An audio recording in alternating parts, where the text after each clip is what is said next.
CPC start कर रहे हैं हम। सीपीसी में सबसे पहले हम छत्तीसगढ़ के हिसाब से और बेसिक जानकारी, चाहे आप प्री के स्टूडेंट हो, चाहे मेंस के हो, चाहे आप इंटरव्यू दे रहे हो, सभी को सीपीसी जो जो प्रोविजन पढ़ाएंगे उनको थोड़ा ध्यान रख करके चलना है। देखिए सीपीसी कैसी विधि होती है या कैसी विधि है? तो सीपीसी है प्रोसीजर लॉ। एक ये क्वेश्चन सीधा बनता है, प्रोसीजर लॉ है। प्रोसीजर लॉ किसकी प्रक्रिया बताता है? तो इसका नाम ही है सीपीसी। पूरा नाम क्या है इसका? सिविल प्रक्रिया संहिता। तो ये सिविल मामलों की प्रक्रिया के संबंध में जो संहिता, हर जगह कानून अलग अलग थे, उनको कोडिफाइड किया गया। तो ये सीपीसी बन गया क्या? 1908 में बनाया गया। और ये प्रक्रिया बताता है किसके संबंध में? सिविल मामलों की। तो कौन से सिविल मामलों की? तो सभी सिविल मामलों की प्रक्रियाएं बताएगा अगर उनमें स्पेसिफिक कोई प्रोविजन ना किए गए। जैसे सिविल मामले होते हैं, एमपी एकमंडेशन एक्ट आपने पढ़ा होगा। तो एमपी एकमंडेशन एक्ट के जो मामले हैं वो भी तो सिविल प्रकृति के हैं। जमीन घर किराए पर देना, ठीक है, आवाज आ रही है पीछे? तो मकान वगैरह, जमीन वगैरह अगर आपने किराए पर दिया है तो सिविल प्रकृति का वाद है कि क्रिमिनल है? क्या सीपीसी लागू होगी? तो कुछ एक्ट जो सिविल प्रकृति के वादों के लिए अलग से बनाए गए हैं सिविल मामलों के लिए, उनमें सीपीसी लागू नहीं होती। कब? जब उस एक्ट में कोई स्पेसिफिक सेक्शन या स्पेसिफिक धारा में इस बात का प्रोविजन कर दिया गया। जैसे एमपीएलआरसी, एमपीएलआरसी में कौन सी धारा मना करती है? या छत्तीसगढ़ एलआरसी में 257 कि सीपीसी लागू नहीं होगा।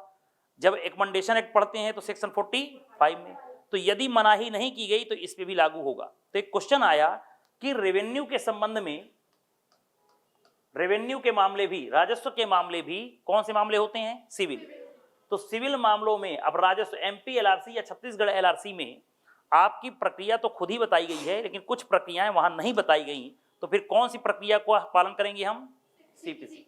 तो क्वेश्चन आता है सीपीसी की कौन सी धारा कहती है कि राजस्व मामलों के संबंध में भी लागू होगी? बेर सबके पास हो तो अभी निकालिएगा सेक्शन।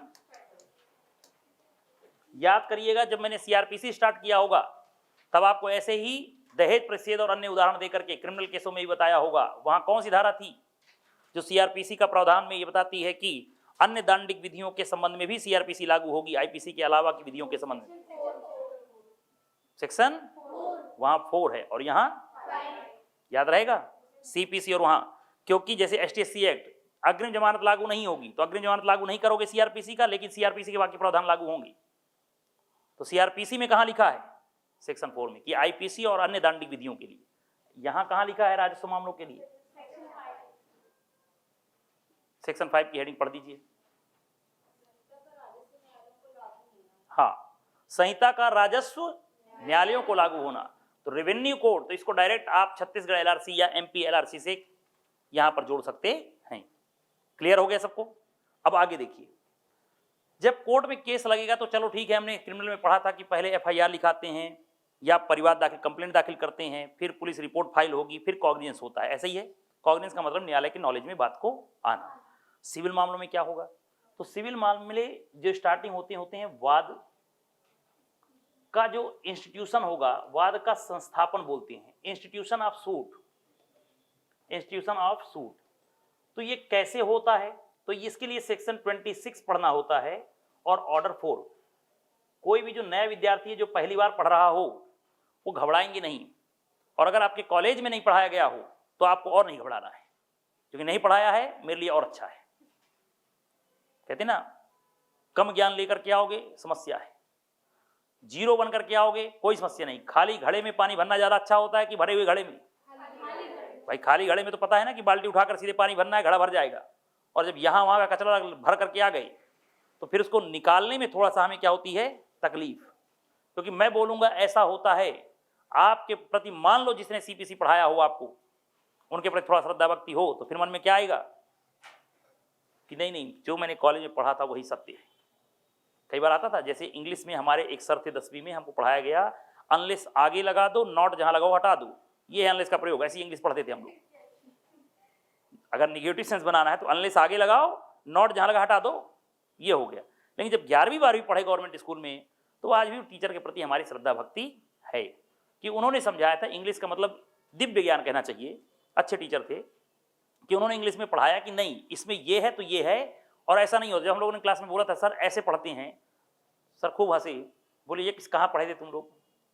फिर उन्होंने सर की तारीफ की, बोली वो सर भी तो खैर अच्छे थे, लेकिन ठीक है पढ़ाने के लिए टीचर कई बार ट्रिक भी बता देता है कि कुछ ना बने तो कम से कम यही कराना, पास तो हो पहले, ठीक है।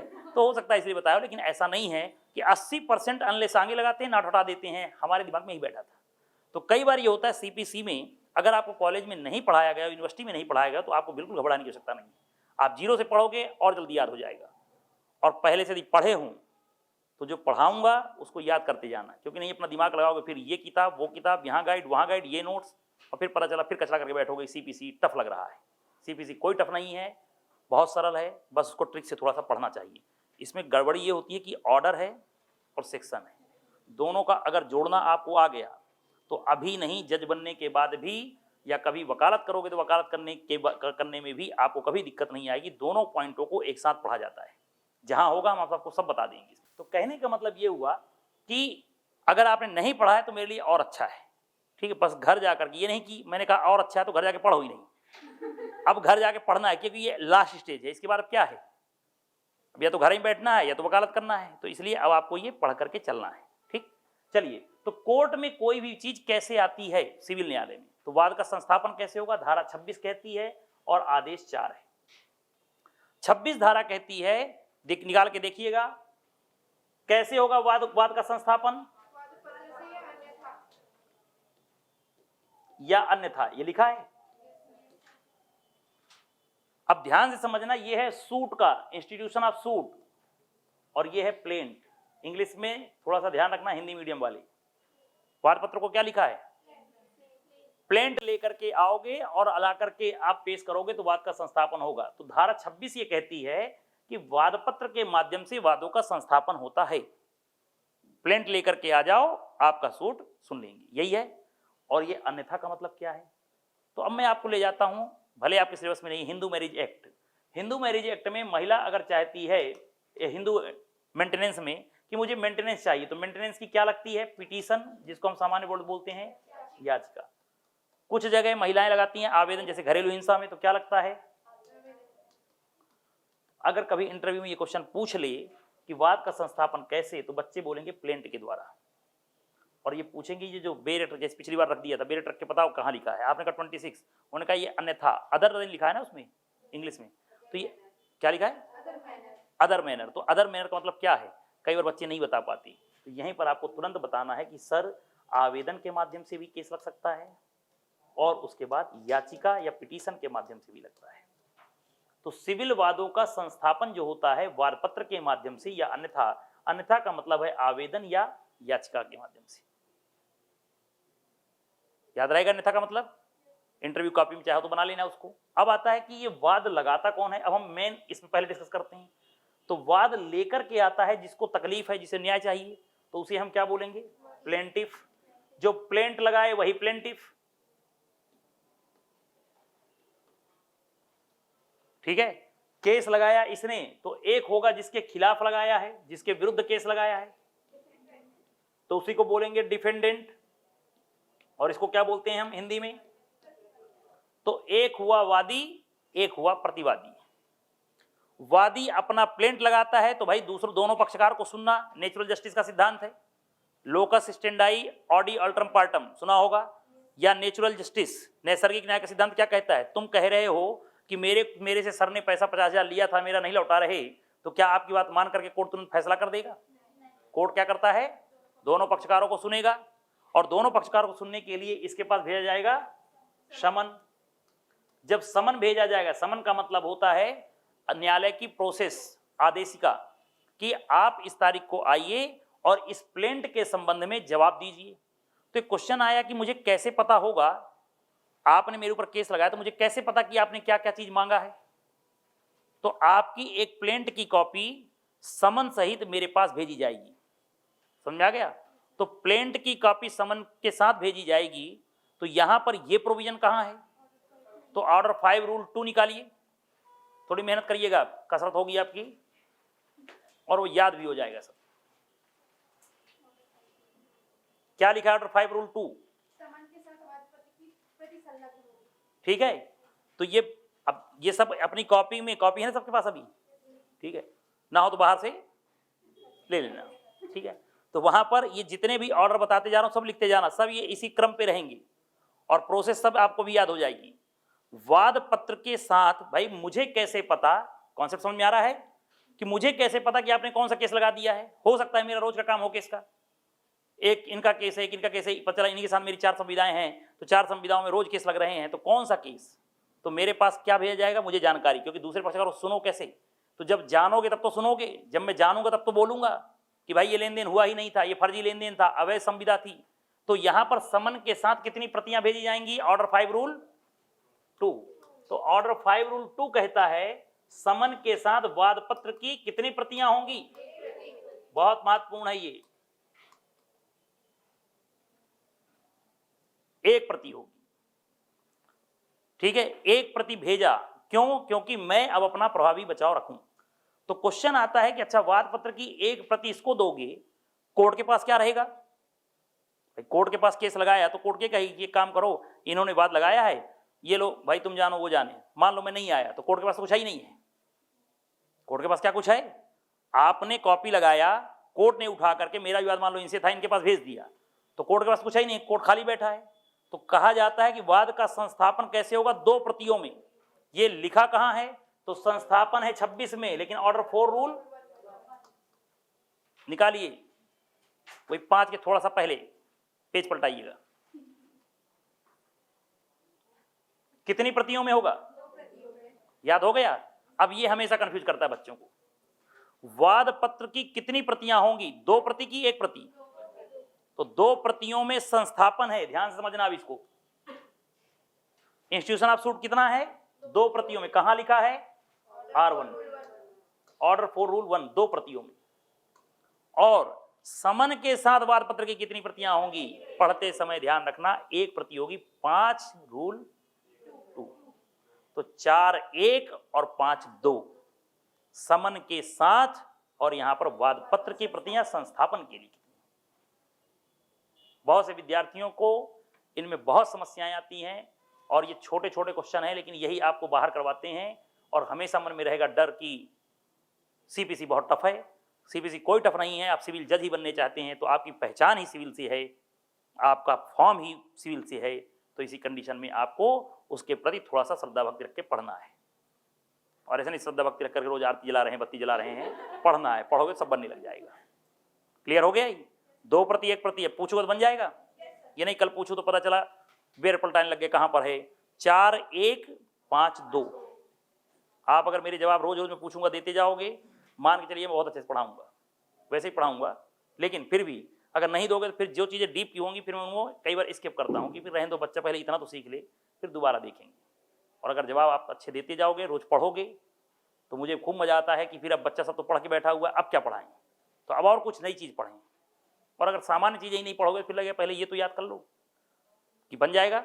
समन हो ही न्यायालय के आदेश का। अब ध्यान समझना, जब तुम्हारे पास समन गया प्रतिवादी, तो प्रतिवादी भी अब क्या काम करेगा कि भाई मुझे सुनना, तो जब मुझे जानकारी हो गई इस प्लेंट की तो मैं उस पर अपना जवाब दावा दूंगा, क्योंकि कोर्ट का अपमान नहीं होने पाए।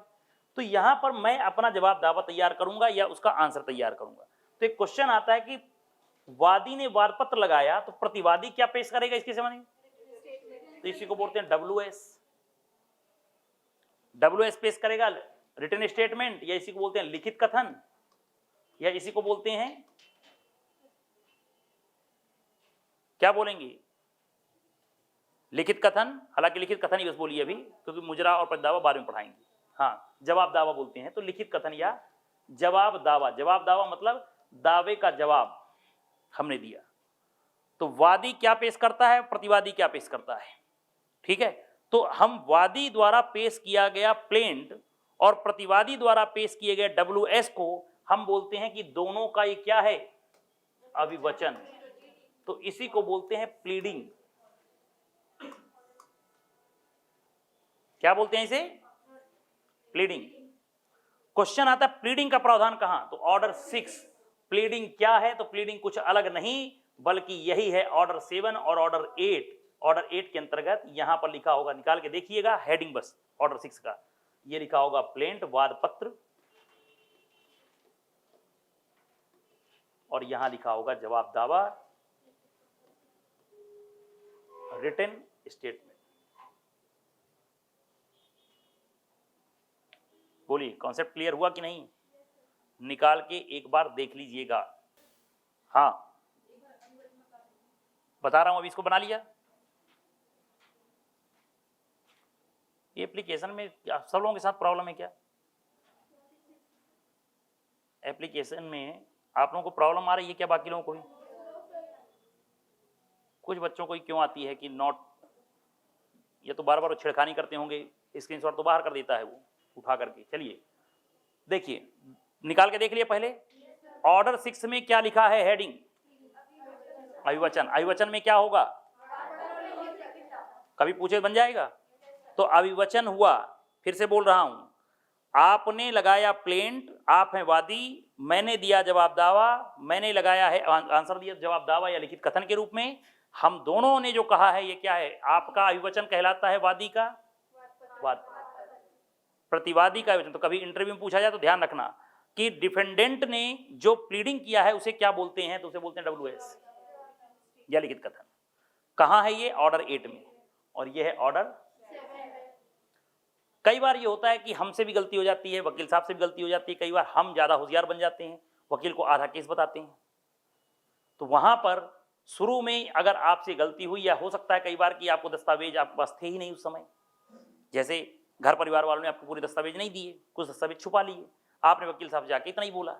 अब वकील साहब ने देखा मामले को और पेश कर दिया कोर्ट में कि भाई पहले तो पेश करो, लिमिटेशन बाढ़ ना हो जाए। बाद में पता चलता है कि इसमें महत्वपूर्ण दस्तावेज तो हमने लगाया ही नहीं है, तो अब आपके पास क्या अधिकार है? तो यहां पर आता है कि हम अब संशोधन कर सकते हैं। तो क्वेश्चन आता है किसमें संशोधन होता है? तो अभिवचन का संशोधन। तो इसका बहुत महत्वपूर्ण क्वेश्चन होता है ऑर्डर 6 रूल। अभिवचन का मतलब क्या है? भूलना नहीं। क्या लिखा है? प्लेंट एंड रिटन स्टेटमेंट, मतलब जवाब दावा, और यहां पर वाद पत्र। क्लियर हो गया? वाद पत्र जवाब दावा समझ में आ गया? अब देखिए, अभिवचन का हुआ संशोधन, तो यहां पर हम इसमें भी संशोधन कर सकते हैं कि नहीं? कर सकते हैं। इसमें भी संशोधन हो सकता है कि नहीं? मतलब हमने दावा किया, उसको बाद में संशोधन कर सकते हैं। जिन्होंने SRA पढ़ा है, धारा 21, 22 में आपको बताया होगा, और सेक्शन आपको 40 में बताया होगा, पढ़ाया था। दावा नहीं किया तो दावा करने का संशोधन, तो यही है। क्वेश्चन आपका आएगा कि भाई जब ये वचन का संशोधन होता है तो संशोधन करवाता कौन है? तो ये कराएगा तो वादी, और ये कराएगा तो प्रतिवादी। तो कई बार पेपर में आता है कि वादी या प्रतिवादी कि दोनों, और 6-17 निकाल के देना, पक्षकार लिखा होगा। ये भी इतनी बार क्वेश्चन गलत करते हैं बच्चे कि उनके समझ में आता नहीं कि वचन का मतलब क्या है। क्या लिखा है? पक्षकार लिखा है। संशोधन होगा तो कब होगा? तो अभी इसको बना लीजिए किसी भी प्रक्रम। एक्चुअली इसको 21 जब पढ़ाऊंगा तब आपको समझाऊंगा। किसी भी प्रक्रम, तो एनी स्टेज, जब चाहे तब, और इसी को कहा जाता है वकीलों का ब्रह्मास्त्र। क्यों? क्योंकि पहले दावा पेश करो, सामने वाले पक्षकार की सुन लो, सामने वाला वकील कितने गहरे पानी में है, क्या क्या चीजें कह सकता है, फिर उसके बाद अमेंडमेंट करके बस कोर्ट से रिक्वेस्ट कर लो कि हमें पहले से पता नहीं था। हालांकि प्रैक्टिकली कुछ और होता है, थ्योरेटिकल तो ये है कि अगर आपके पास समय था शुरू में ही वो दस्तावेज पेश करने का, तो अमेंडमेंट करने का अधिकार आपको नहीं मिलेगा। मतलब अमेंडमेंट करने के लिए कोर्ट आपको आदेश नहीं देगा या परमिट नहीं करेगा, ठीक है। लेकिन supreme court advocate on record का केस है इस पर कि अगर पहले से ही आपके पास अधिकार था, जैसे वो दस्तावेज कहाँ था, आपने कह दिया घर में रखा था, तो गलती आपकी है। आपको तुरंत उस समय पेश कर देना चाहिए था जब आपने प्लेंट लगाया है, प्लेंट दर्शित किया था। कॉन्सेप्ट समझ में आ गया कि नहीं? तो यहां पर आता है कि किसी भी प्रक्रम में क्या, जब चाहे तब, निर्णय में साइन करने के पहले पहले आप 6-17 का आवेदन लगा दो। कोर्ट की प्रैक्टिस में गए होगे तो बार बार सुनोगे 6-17 का आवेदन लगा देंगे, परेशान मत हो, अभी तो जो है वो पेश करो। 6-17 जो सुनते हैं यही है 6-17। अभिवचन समझ में आ गया? कौन करता है? यहाँ पक्षकार लिख के पेपर में नहीं पूछता, ये पूछेगा वादी और प्रतिवादी, तो बन जाएगा यहां से।